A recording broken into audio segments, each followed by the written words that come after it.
Kuwait തണുപ്പിൽ നിന്നും ചൂടിലേക്ക് മാറിക്കൊണ്ടിരിക്കുകയാണ്. ഇതാ ഇന്നു മുതൽ നല്ല വെയിലാണ്.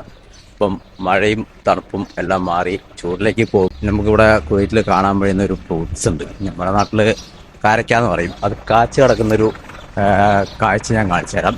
എല്ലാ വർഷവും ഞാൻ കണ്ടു കഴിഞ്ഞാൽ ഒന്നിങ്ങനെ പറിച്ച് കഴിക്കാതെ പോലെ. കഴിഞ്ഞ ദിവസം ഒരു വീഡിയോ നിങ്ങൾ കണ്ടിട്ടുണ്ടാവും. അപ്പോൾ ഇന്നും ഞാൻ ഡ്യൂട്ടിക്ക് പോകുമ്പം അവിടെ ഒരുപാട് പേര് പറിച്ച് കഴിച്ചിട്ട് പിന്നെയും അത് നിറയെ കാഴ്ച കിടക്കുന്ന ഒരു കാഴ്ച കാണിച്ചു.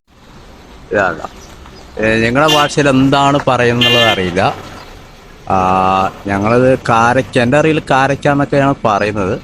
പക്ഷെ നല്ല ടേസ്റ്റാണ് കേട്ടോ. അത് പഴുത്തേക്ക് നല്ല മധുരമാണ്. പച്ചയ്ക്ക് ഇച്ചിരി നല്ല പുളിയൊക്കെ ആയിരിക്കും. നല്ലൊരു കുരുവോട് കൂടിയുള്ളൊരു ഫ്രൂട്ടാണ് കേട്ടോ. കിട്ടുന്നില്ല, താഴോട്ടുള്ളതെല്ലാം പറിച്ചെല്ലാം കഴിഞ്ഞിട്ടായി കേട്ടോ.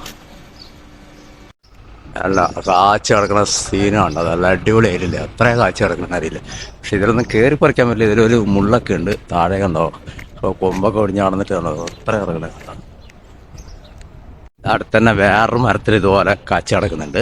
നമ്മുടെ നാട്ടിലിത് പണ്ട് സ്കൂളിൽ നടന്ന് പഠിക്കുന്ന കാലഘട്ടത്ത് പണ്ട് കാരണന്മാർക്കൊക്കെ അറിയുമായിരിക്കും. നമ്മൾ ഈ കാരയ്ക്ക പറിച്ച് കഴിച്ച് ശീലിച്ചൊരിതുണ്ടോ, ആ ഓർമ്മകളാണ് എനിക്ക് വരുന്നത് കേട്ടോ. കാഴ്ച ഇവിടെ മരത്തിൽ കാഴ്ച കിടക്കുന്ന സീന് കണ്ടോ. പക്ഷെ ഇത് അവിടത്തേക്ക് അടിച്ചൊരു വലിയ കായായിരിക്കുന്നു മാത്രമാണ് കേട്ടോ. അടിപൊളിയായിട്ടില്ലേ കേട്ടോ. എൻ്റെ പൊന്നോ, ഞാനോർമ്മ ശരിക്കും നമ്മുടെ നാട്ടിൽ പണ്ട് കുട്ടിക്കാലത്ത് സ്കൂളിലൊക്കെ പോകുമ്പോൾ ഇതുപോലെയാണ്. നമ്മൾ റോഡ് സൈഡിൽ നിന്ന് കാട്ടിലൊക്കെ കാണുന്ന സാധനം പറിച്ച് കഴിക്കും. ഇന്നത്തെ കുട്ടികൾക്ക് അതിനുള്ള ഭാഗ്യങ്ങളൊന്നുമില്ല. എല്ലാവരും ബസ്സുകളിലൊക്കെയാണ് യാത്ര ചെയ്യുന്നത്.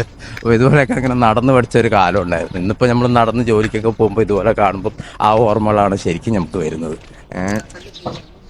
ആണോ, ഇതാണ് സാധനം. സൂപ്പറായിട്ട്